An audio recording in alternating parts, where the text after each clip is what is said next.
In order for you to understand why Western civilization is very different than the Islamic world, you need to understand the history of Islam.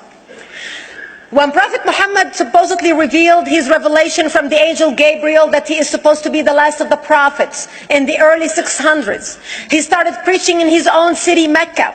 He tried to recruit friends and followers to be able to spread his religion. And he tried for 12 years and failed. And after 12 years, he was only able to recruit his immediate family and friends. So he decided, if I go to Medina, which was the Jewish hub of Arabia, the business hub where the Jews lived, if I go there and preach my religion to them, if they accept me, that will buy me respect and stature between my own people, and they will accept me. So Prophet Muhammad started borrowing a lot from the Old Testament to make his religion more palpable to the Jews, to make it a lot similar. This is why you see a lot of similarities between Judaism and Islam. For example, Jews don't eat pigs, Muslims don't eat pigs. Jews pray a few times a day, Muslims pray a few times a day. Jews fast on Yom Kippur, Muslims fast on Ramadan.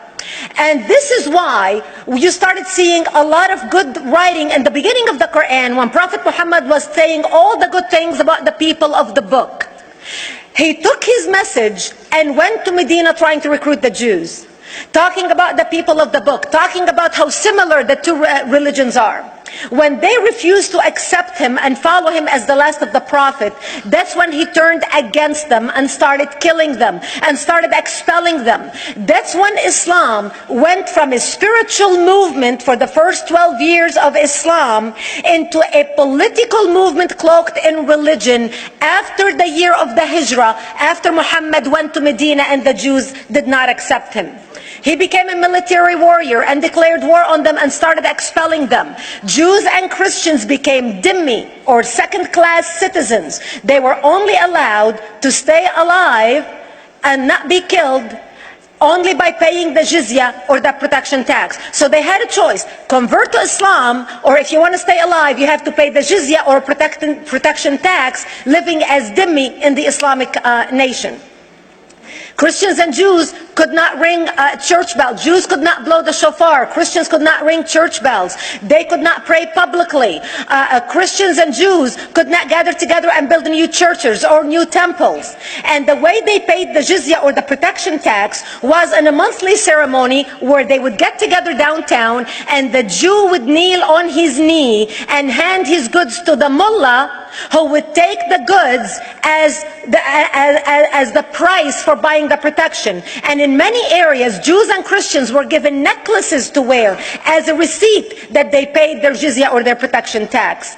Jews considered najis under Islam. Najis is bodily fluid. Najis is garbage. Najis is dogs. Najis is dirty. So Christians and Jews were treated as second-class citizens. Islam continued to grow. As Islam grew, more people became dhimmi, or second-class citizens.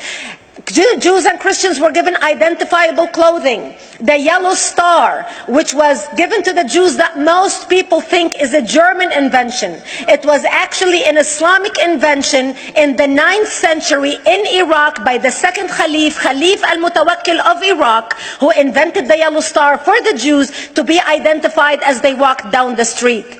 Because Jews were considered najis, if a Muslim man or a Jew walked on the same side of the street, the Jew had to cross the other side so the Muslim man can walk, so he's not dirtied by the filth of the Jew. Christians were given the zunnar, the belt, which most of you men are wearing right now. That was an Islamic invention for the Christians.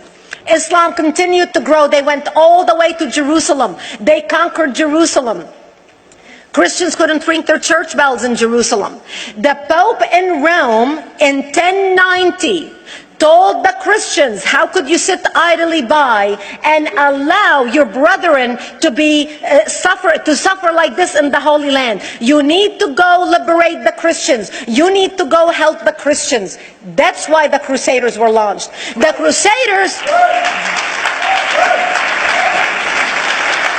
Crusaders were not launched because they just felt like waking up in the morning and going and converting a bunch of Muslims or beheading them. The Crusaders were launched to liberate Jerusalem.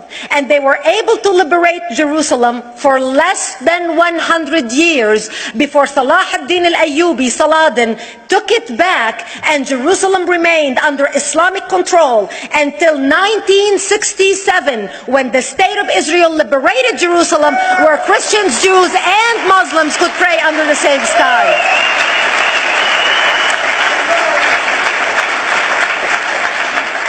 The Crusaders continued fighting Islam, and for 300 years they tried and failed. And by the 1300s, the Crusaders disappeared because they could not win against Islam. Islam continued to expand. They went all the way to Central Europe. They went all the way to China. They went to India. They conquered Spain. They changed the name of Spain from Spain to Andalusia. And they started, as they advanced, as they conquered more nations, more people paid the jizya, or the protection tax. And this is how the Islamic Empire grew. It went all the way until they was stopped at the gates of Vienna on 9/11. 9/11 is not a date that Osama bin Laden just picked out of a hat. 9/11 is a symbolic date in the Islamic calendar. Between the 1600s, Islam had covered more of the earth's surface than the Roman Empire did at its peak. Between the 1600s and the 1800s, the Europeans were experiencing the European Industrial Revolution, where the Europeans were able to invent products on factory lines, where they are able to make money and sell products, which gave them the money to build a strong army in order to fight the Muslims. And that's how they were able to stop them at the gates of Vienna on 9/11. The Europeans started the pushback against Islam. They pushed them out of Europe. They pushed them out of all the way to the Middle East and North Africa. By 1924, the Islamic Empire ended. In 1924, the Islamic Caliphate ended in Turkey by President Ataturk, who was a secularist.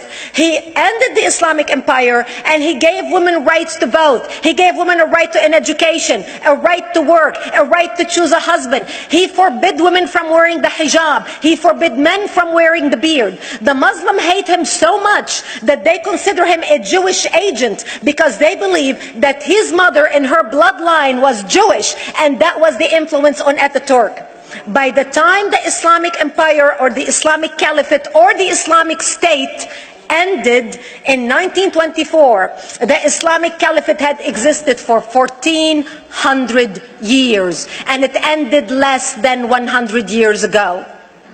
By the time the Islamic Caliphate ended in 1924, 270 million people around the world were killed by Islam.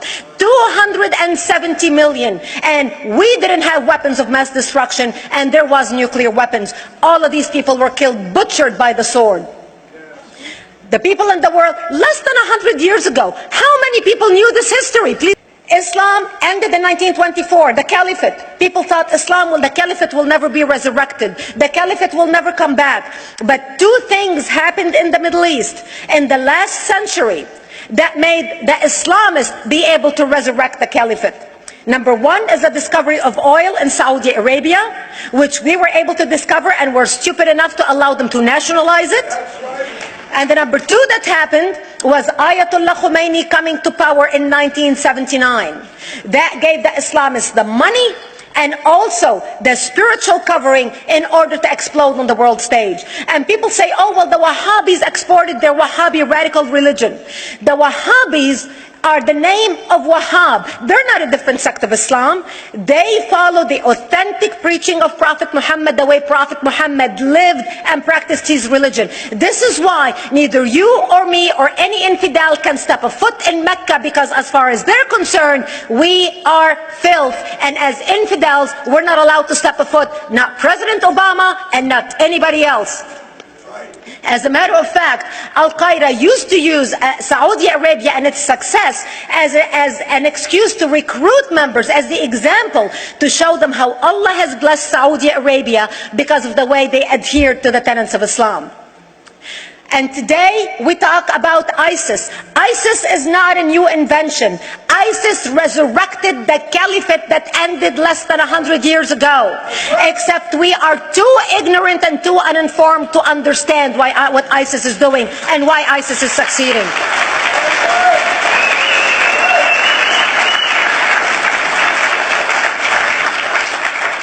Two things you need to understand about Islam and the principles of war in Islam. One is the law of taqiyya, which means lying and deception. It means that a Muslim man can lay his hand on the Quran and swear that he is telling the truth, knowing that he is lying, but also knowing that the Quran will forgive him because he is advancing the cause of Islam.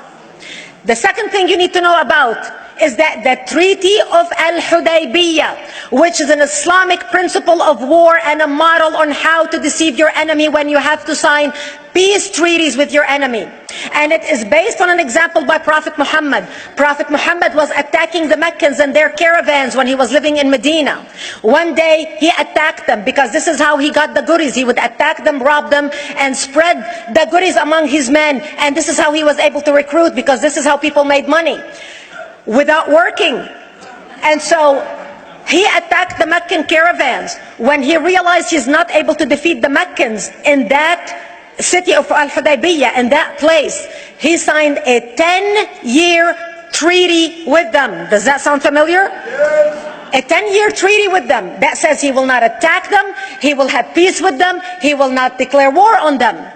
Muhammad used the treaty for 2 years to build his military, strengthen his army, and when he realized he was strong enough to attack his enemies when they least expected it, because they thought they had a peace treaty with Muhammad, he broke the treaty, attacked them 2 years later, and Mecca fell within 24 hours because they were not expecting the attack. And that became a principle of war in Islam. The people are wondering, how come ISIS is having such success recruiting people from all over the world? They exploded all over the world. The Pew Research did a poll. The Pew Research did a poll in 2013 when they went around the world and interviewed Muslims from Islamic countries all over the world. And they asked them 2 questions. Would you like to have Sharia law as the law of your country? And would you like to see the Islamic Caliphate? And remember, this was in 2013, before ISIS. The 5 top countries in the world, in the Islamic world, the 5 top Islamic countries: Indonesia, 204 million Muslims. Indonesia, Pakistan, Egypt, Nigeria, and Bangladesh. 77% of Muslims interviewed in these Islamic countries, 77% want the establishment of Sharia law and want the establishment of an Islamic state. That means 77% of the world, quote, moderate Muslims agree with the establishment of ISIS and what ISIS is doing.